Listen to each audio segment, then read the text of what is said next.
Napaganda ng umaga natin ngayon. Tumatagos ang maningning na sikat ng araw dito sa loob ng bahay ko. At isang makabunot kilay at makahimod sa akong na pagbati muli. Yan yung lahat. Saan mong panig kayo ng Pinas naroroon. Ang pagpapalay sa mga atin po sa araw na ito. Ang makatang tambay po na tanging puhunan mga logic ng buhay. At pa-subscribe naman. At panuorin mo rin kung ano ang meron sa isang makata pero lagi naman tambay.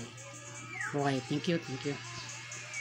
Papapatanong ka na rin kung kailan nga ba magwawakas at kailan matatapos.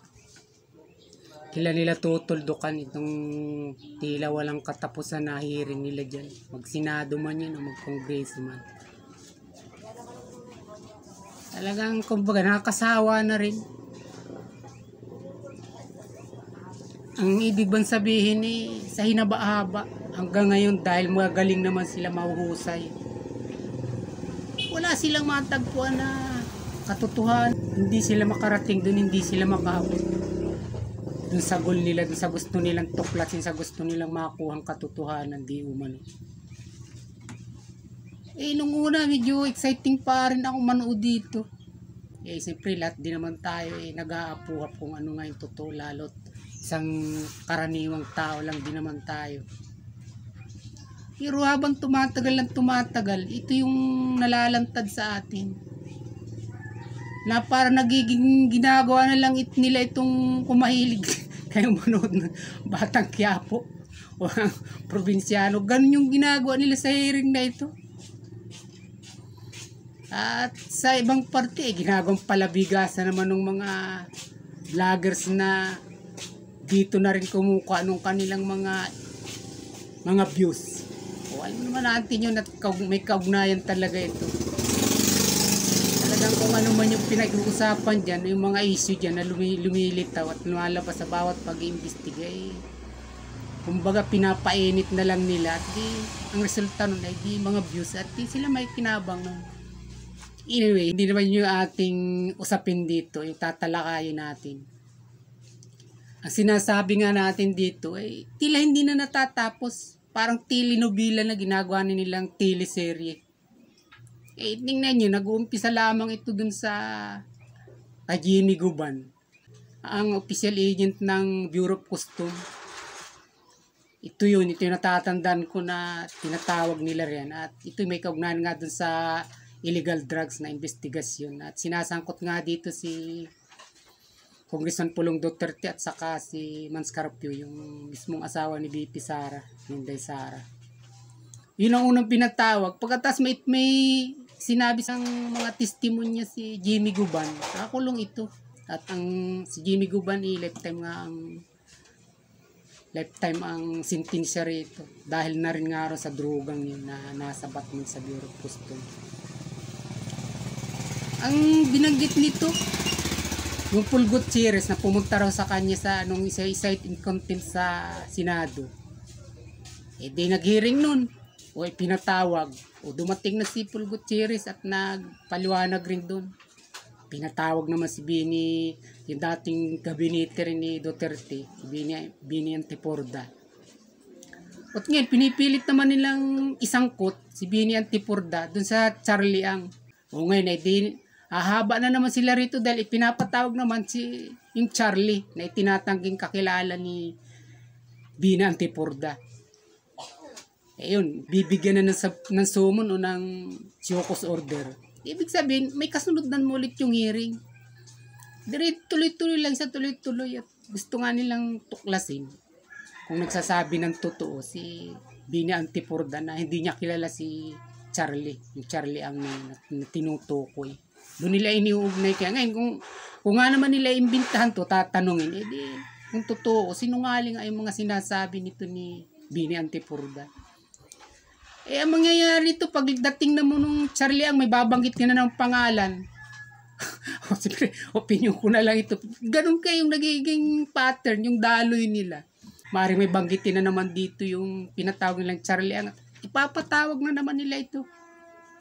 O hindi ba tuloy siya, hindi siya natatapos. paano hindi ka tatabangan dito? Paano hindi ka mawawala ng gana? At talagang titingnan mo na talagang puro kabulukan na lang naman yung kanilang pinapalitaw dun. Hindi na in aid of legislation na katulad ng parati nilang dinadahilan at sinasangkalan. Nakakalungkot yung mga ganitong nangyayari na hindi naman talaga para sa bayan katulad ng gusto nilang palitawin na umano'y in aid of legislation at nang malaman di umano ng bayan ang katotohanan. Lagi nilang dahilan yung sangkalan nila, yung kanilang mga naratibo sa bawat pag-interview o sa kanilang mga dinadalo na pagdinig. Mga ganoon ang mga sinasabi nila. Na kung sa una nga, katulad sabi ko kanina, talagang medyo exciting pang ang panoorin nung una. Sabi ko nga kahit ako didiis makapanood at makita rin kung ano talaga yung mga pinupunto nila at yung gusto nila totoong palabasin dito. Ito yung aking nagiging conclusion sa hinaba-haba. Talagang hindi sila makaabot dun sa goal nila. Dun sa talagang gusto nilang mangyari. Bagkus habang haba na nung kanilang mga pagdinig na sinasagawa dyan. Dahil kung sino-sinong tao yung ipinapatawag kaya nila. Kung minsan hindi pa naman agad nila napapapunta roon at medyo nag-aalanganin pa, magagalit na naman sila. Kung tatakutin na naman nila. Kaya kumbaga, yung kanilang mga padaloy, makikita natin na talagang mga hidden agenda na ating mababanaag sa mga pagdinig nilang ito. Ito ang napala ako, ito yung naging pakinabang ko habang pinapanood sila at sinusubaybayan. Yung simulang exciting, inapunta rito sa horrifying. Hindi pa nagdi-end yun, di lalo na kung talagang matapos na ito. Kasi ang sinasabi natin, may mga hidden agenda. Yung mga kalaban kaya nilang gustong ilubog at durugin. Iyon yung nagiging bunga. Yun yung nahuhulma sa aking mahabang pakikinig at panunod sa mga hearing nilang yan. Isalip na gusto ko rin sabayan sila na makita yung katotohanan na sabi nga nila yun ang gusto ng taong bayan. Wala naman. Ngayon, halimbawa na may mga ganun na silang mga nakikita sa mga pagdinig nila. At talagang buong-buo na sa kanilang isipan. Maliban sa naging conclusion ko, siyempre meron din sila ng kanila. Kaya nga kanya-kanya tayo. Kasuhan na nila. Maliwanag sa bawat mga pagtatanong nila at pagtalakay talagang guilty na yung mga tao na kanilang gusto talaga ritong tirahin at umbagin. At yung talagang direktang dapat tukuyin ng investigasyon na ito na ang tagal-tagal na, ang haba-haba na. Tandaan natin, yung mga ginugugol nila riyan, pira natin yun. Pira ng taong bayan yun. Hindi naman mga pira nila yun. At saka sa nangyayaring ito, magkaroon man ito ng katapusan, hindi naman talaga bayan na may kinabang dito. Kundi yung mga taong nasa likod nang nagsusulong nito. Mga pagdinig na ito. Sinaiba-haba, matuto na rin tayo ng mga kasaysayan ng mga nakaraan. Nung una po man, may mga ganito ng mga pangyayari. At tingnan ninyo nung si Estrada, ang Pangulo, nung impeach siya. Iisa lang yung naging ground na talagang nagpabagsak sa kanya. Yung siya yung gambling lord na idiniin. Ito nga ay nung paglabas ni Chavit Singson. At ito yung talagang pinukusan at tinutukan ng mga senador nung ito nililitis na doon. Ang katotohanan, hindi naman talaga ito natapos o nahatulan. Dahil sa pamagitan nga nung kanilang mga trial at publicity na nga tinatawag, ay naalarma yung mga tao. Talagang nag-akla sila, nagkaisa sila na tatanggalin talaga si Estrada. Pagkatapos pa kaya hindi nga ito natapos, isang envelope lang ang naging mitsa na ayaw pabuksan, tas nag-walk out yung mga ibang senador. Nung huli, nung napatalsik na si Estrada, tinanong at binuksan kung anong laman ng envelope na yun. Halos wala nang palang silbi, halos walang kaugnayan doon sa pinag-uusapan sa hearing. Talaga lang sila, ito lang mga ating mga nakatataas na nasa pisto.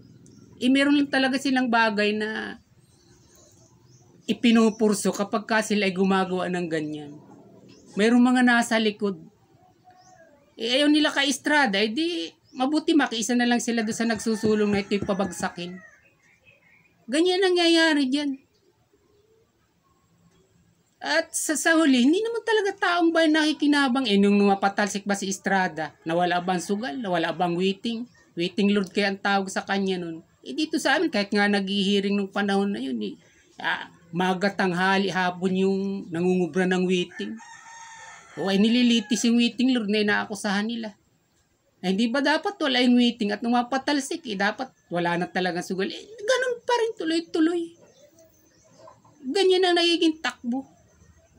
Pag may kalaban sila at nakita sila pagkakataon, talagang habang may kakayahan sila, dudurugin talaga nila. Hindi para sa taong bayan, kundi para sa kanila.